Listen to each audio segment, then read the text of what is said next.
am Terry Kendall. I'm the specialist mental health, which is basically the lead support over the mental health practitioners. Prior to that role, I was a school psychologist here in Jefferson County Public Schools for most of 25 years, believe it or not. It's been a long time. But yes, I'll let Drew introduce himself. So I'm Drew Biddle. I am the mental health practitioner with Minor Daniels. I'm relatively new to JCPS. I've been here for over a year now. But prior to that, I was working in mental health for about 8 years. So I've got a little bit of experience with managing stress. So it's our vision with this is Drew and I had done a session a few months ago on stress management for educators. And then as I check in with my MHPs, I hear about kids being pretty stressed or staff being stressed. And I can only imagine being a child today where you're in school and you don't get to be around your friends and you're not seeing your teachers and, you know, it's all work and no play. And, you know, we need the human connection. So it's just a really hard time. So we thought that we would change the presentation to be a little bit more youth-friendly language. And the vision of this is hopefully you can take this information back to your students and either put it in your classroom. So you're going to make a copy of the slides presentation, and then you can change it or use it to teach lessons for helping kids deal with stress. There's so many possibilities here. You can do like maybe different activities associated with each slide. So however you want to be creative, please use the information.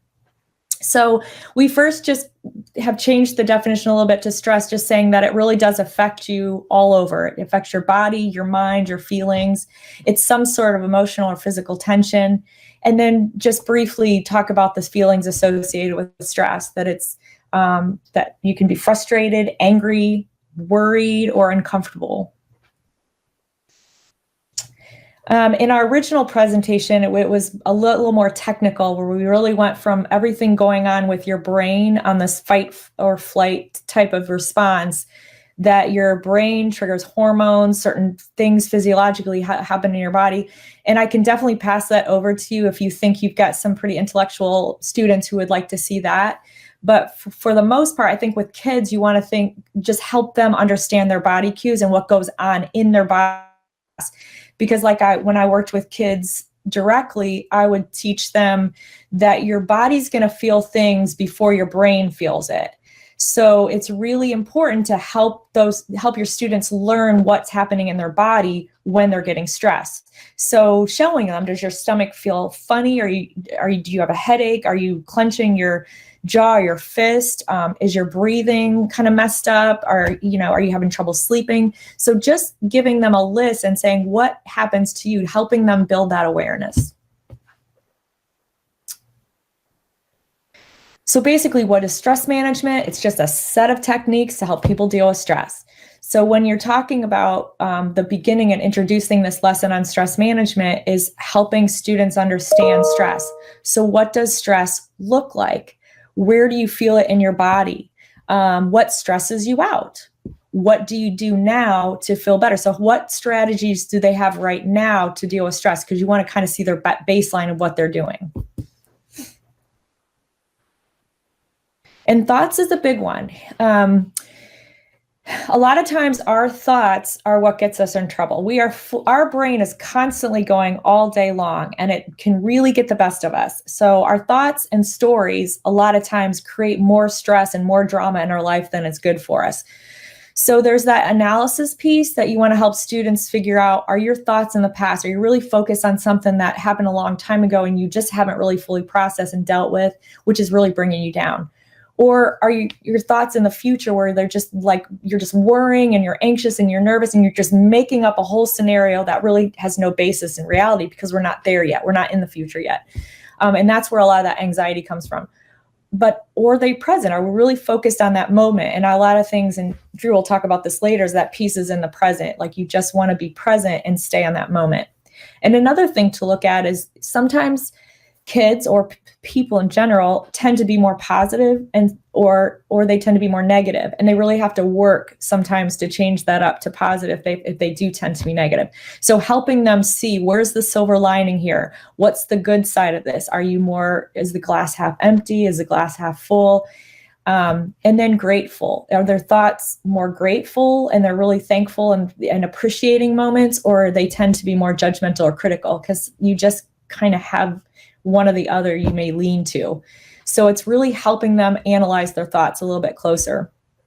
So having them pay attention to the thoughts, be aware, so build that awareness piece, and then knowing when to get out of their head, how to stop ruminating. Do they need to take a break? Go for a walk, write it down, listen to music, draw a picture, do a crossword puzzle, something like that they're just distracting themselves to break up that constant repetitive tape that's going on in their head.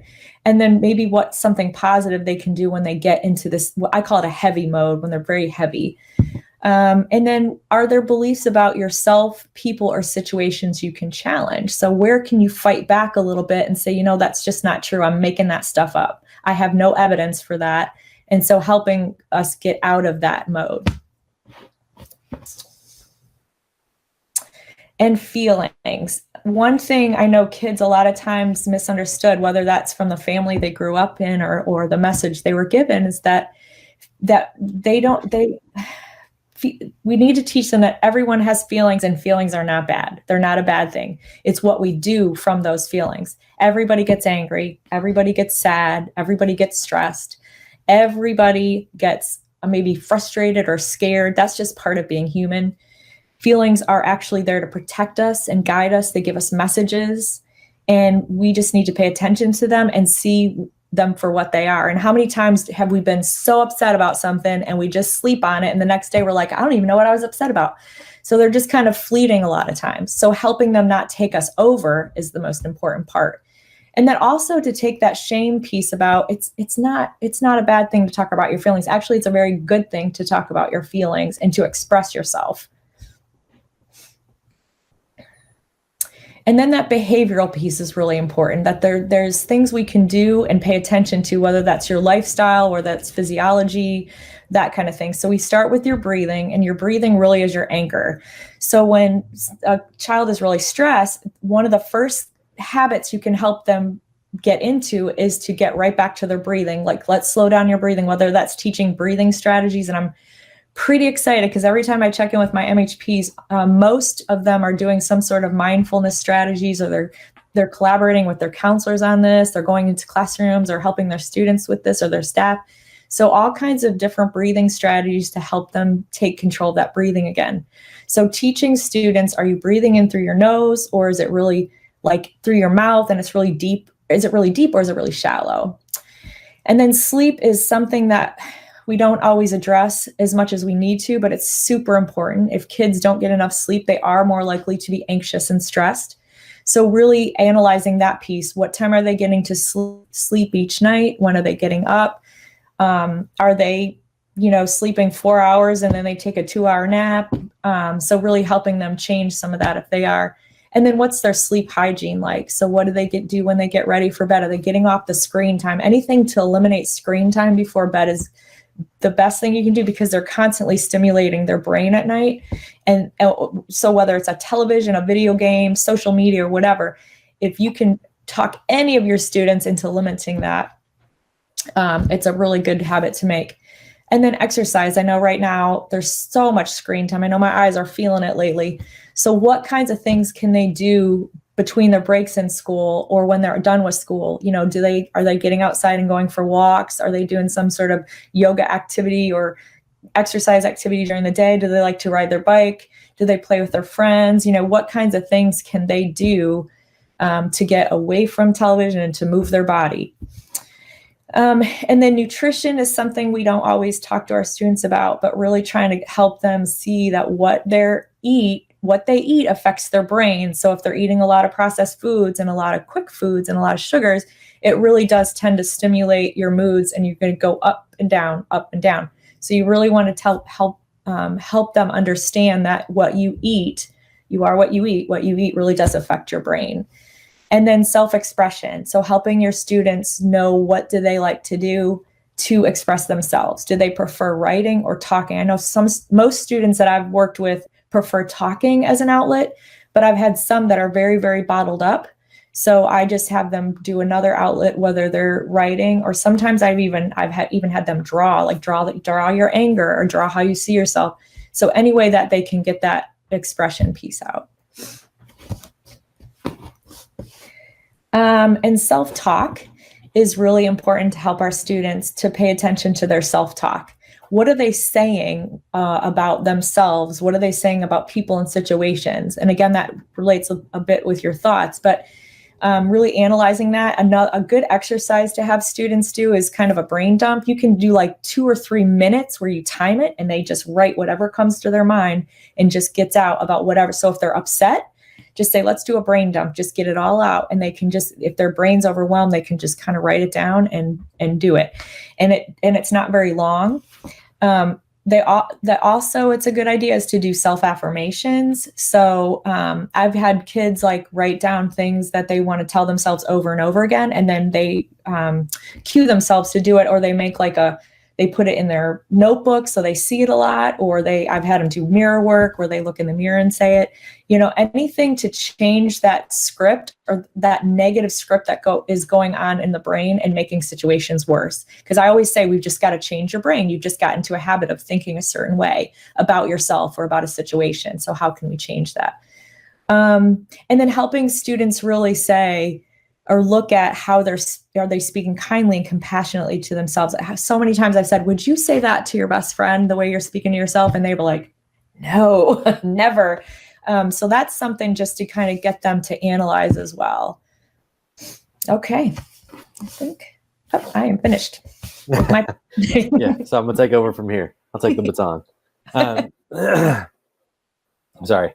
So another area that you want to consider that can contribute to stress is relationships. I know that's especially big in middle and high school, but it doesn't always have to be romantic relationships. So it could be just people that are in your life. So you want to keep it a very broad scope, but you want to consider and these are things to ask your students. So like who in your life is safe? So who's somebody that really supports you and encourages you to be the best version of yourself? Who do you share good and bad news with? When something happens, who is it that you want to go to and say, hey, so-and-so, I just did this thing, or this really big thing just happened in my life, or can you believe this horrible person did, that kind of thing. And then also, which people don't feel good to be around, and really considering, is it worth being around those people if you don't feel good being around them? Are you able to avoid those kinds of situations in the first place? If so, maybe that's something to encourage the students to consider. And I know that Terry kind of talked about this a little bit previously, but laughter is a huge thing because laughter inherently reduces stress. And so the more that you can laugh with your friends and the more that you can interact with your friends in a positive way and sharing. And it doesn't have to be like full out belly laugh. It can just be like a little internal chuckle or, kind of like what a lot of people do for puns, right? So it's one of those, it can just be one of those moments. It doesn't have to be anything outright. Time management's another piece. I think one of the things that Terry and I really wanted people to encourage just in general, but especially with our students, is not necessarily just time management, but focusing on things that are in your control. And so you're in control of your schedule. Maybe you have to be somewhere and maybe you have to, maybe you have to be at school or maybe you have to be at a class at a specific time. But if you kind of map out like, okay, well, I know that I have to be at class at this time and I know that I have to be there this long, and I know that in general I can expect this thing, then you already have an idea of how your day is going to go. So I think uncertainty creates a lot of stress. So if you can kind of get rid of some of that uncertainty and map things out for yourself a little bit, it really reduces that stress level. So it also gives you an idea of your priorities. So like this question here, which activities are not as important or that take too much time? That kind of gives you an idea of, okay, well, what should I make a priority and what shouldn't I, so that way I don't have to get stressed out by, I've got 6,000 things on my to-do list. Then it's, oh, okay, well, yeah, this thing's technically on my to-do list, but it's kind of on the bottom and it's not really that important. It's something that I can leave until tomorrow instead. So maybe I'll just go ahead and take it off. But definitely consulting with adults or friends and seeing how they do things is a really good way to kind of kickstart this a little bit if it's something that your students have never done before. So again, I'm not saying that you're going to go tell your students, oh, well, they have to go buy a $25 agenda that they're never going to use. Definitely encouraging them to use tools that are in their arsenal already and building off of things that they're already doing. So positivity is another area that I think kind of gets overlooked sometimes. And I know that especially with everything that's been going on recently in general, COVID and just the whole situation in the city and elections and all that, there's a lot of stress that's going on right now. And so positivity isn't always the first thing on our agenda. But if we can take some time and set aside some things and say, you know what, like, all of that stuff is going on, yes, but I am grateful for this thing in my life, or I am grateful for this ability in my life, or whatever. And it doesn't have to be some cheesy, false, like, oh, well, I'm just going to do this and I'm going to ignore everything else that's going on. It's something that needs to be genuine. But if you can really focus on that a little bit more and focus toward that glass half full type of mentality, then a lot of that stress kind of melts away, and all that stuff that's going on, you realize doesn't impact you as much anymore. So doing some fun things with your day, setting aside 5 minutes to go walk around outside and get some fresh air, or setting aside 5 minutes to look at some memes that you haven't looked at in forever. Whatever your hobby or interest or your passion is, if you can find some way to tap into that at least a couple times a week, if preferably every day, but definitely being intentional about that and setting aside some of that time really makes a huge difference. And again, we come back to that laughter piece. So are you able to give yourself permission to step outside of all the stuff that's going on and have a laugh for a minute? Or is there some way that you can kind of turn things around a little bit where you're able to laugh at things? So again, having these kinds of conversations with our students of, what kind of fun things are you doing? Like, what are you doing after class? What are you doing? What would you rather be doing with your friends right now? That kind of thing. And then that way, I think we can kind of encourage that holistic mindset instead of just, oh, okay, well, we're going to show up and we're going to take a test and do our work. Resilience is a huge thing. I think that we are a lot more resilient than we give ourselves credit for. And I think that's especially the case with our students, because we have all had to adapt to a lot of things with this whole NCI process and just with life in general.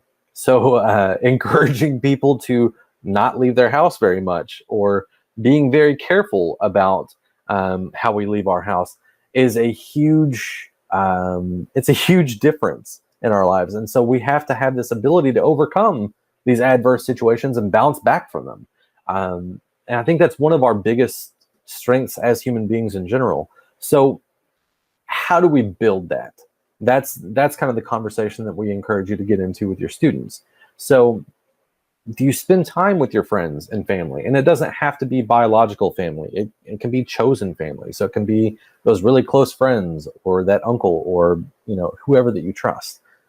Knowing that these are not impossible to overcome. So it's very possible to get past these. I think another big thing is knowing that change is just a part of life.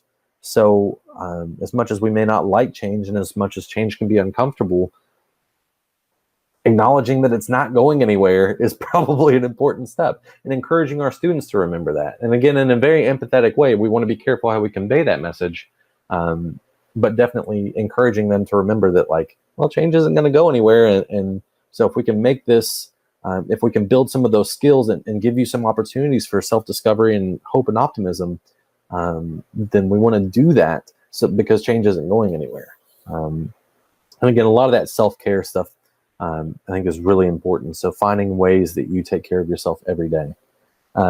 Terry gives a whole class on mindfulness.